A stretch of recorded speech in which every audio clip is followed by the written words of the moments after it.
It is Pride weekend at Rogers Centre. The Toronto Blue Jays are putting together what is one of the more important weekends of their year. They've been doing this 4 years now. What's unfortunate about it is a lot of the conversation isn't necessarily about Pride weekend proper. It's about one of their own employees who unfortunately keeps talking. And it gets worse every time he opens his mouth. Anthony Bass, let's go back 10 days. Anthony Bass of the Blue Jays put out a post on social media, which you are seeing a lot of, having a go at Bud Light and Target for advertising towards the 2S LGBTQ+ community. He took the post down, made a brief statement when they returned to Toronto after that road trip, said he regretted the attention this brought, didn't apologize, and walked away. Somebody wanted him to speak further on this ahead of Pride weekend, which is tonight. And this is what he had to say yesterday. Listen to this. I reposted it again because I felt like the video reflected my beliefs. And I took it down because I didn't want it to be a distraction. I didn't want it to obviously hurt anyone. And I reposted it because I felt like it was reflective of my personal beliefs. I just want them to know that I'm working hard on myself. A lot of self-reflection and working with, obviously, Sherwin to help understand the Pride community and what they're going through.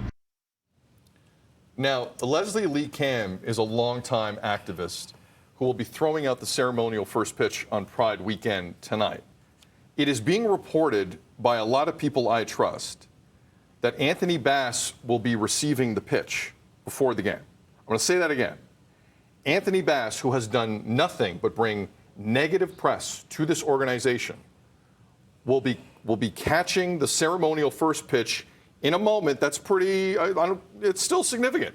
It's a very significant moment in any baseball game. So that's kind of the backstory of what's happening tonight at Rogers Centre. This is garnering national headlines and North American headlines throughout baseball. Your take, Tim?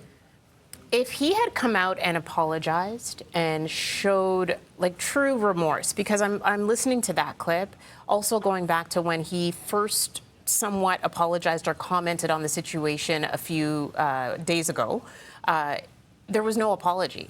He just said, I felt like it reflected my beliefs, and that's why I reposted it. There is really, he said he spoke to the director of Pride, but I don't think that sunk in, because he continues to say that it's reflective of his beliefs. And fine, you can have your beliefs, but I don't think that a person who's sharing those beliefs in that way on Instagram should be the person who is catching the ceremonial first pitch to kick off a weekend that is supposed to mean inclusion for everybody, and especially this weekend being everyone within the 2S LGBTQ+ community. I don't think that this is the right time for it. It takes attention away from the real issue, and you're putting someone up front who I don't think really gets it.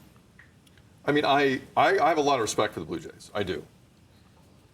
I'm finding it very difficult to figure this one out. Because if this idea was Anthony Bass's, look, the guy's he's changed teams 8 times in his 12-year career. I think we're starting to figure out why. He probably doesn't have the best judgment. So if Anthony Bass now believes this is something he needs to do, okay, I think someone in the Jays organization needs to go, wait a second. Do we want booing in this moment? Because I can guarantee, I can only speak for me, if I'm sitting there with a drink, I'm booing. And I know there's a lot of people who are going to be there tonight, not everybody maybe, but a lot of people are going to be there tonight who deal with a lot of garbage on social media, who feel this is now a release. If you're going to put this in front of me on a weekend that is not about that is about diversity, and again, he didn't really back down too much from what he said initially yesterday. It was, I mean, he's very Christian. And that's what I heard yesterday. So why you have to put Anthony Bass? He won't be in the organization in like 8 months. What are you doing? What does this accomplish? I just want to. I plead with the Jays in the next 6, 7, 8 hours. Back off. Anyone else can go and catch that pitch. Make it about Pride weekend. If you put Anthony Bass out there, it's about a side to the story that wants even more oxygen, and you are giving it to them. He is not an ally. You don't become an ally in 10 days when you feel like it. It's obvious he's not, and that's fine. I'm not going to convince anyone of anything in this world. I've learned that very, very clearly over the last 2 years especially. You want to feel something about something, I'm not going to change your mind. But the Jays do not have to put him out there. It's a big weekend. I would strongly encourage, there's some great people in that organization. I would strongly encourage someone go, we're not doing this today. And maybe the intentions were pure, I can't speak to them. But there's a way out of this. That's going to be a really awkward scene tonight if that's allowed to happen. And I really hope they don't. Just one person's opinion. It's 8:01. You're watching BT.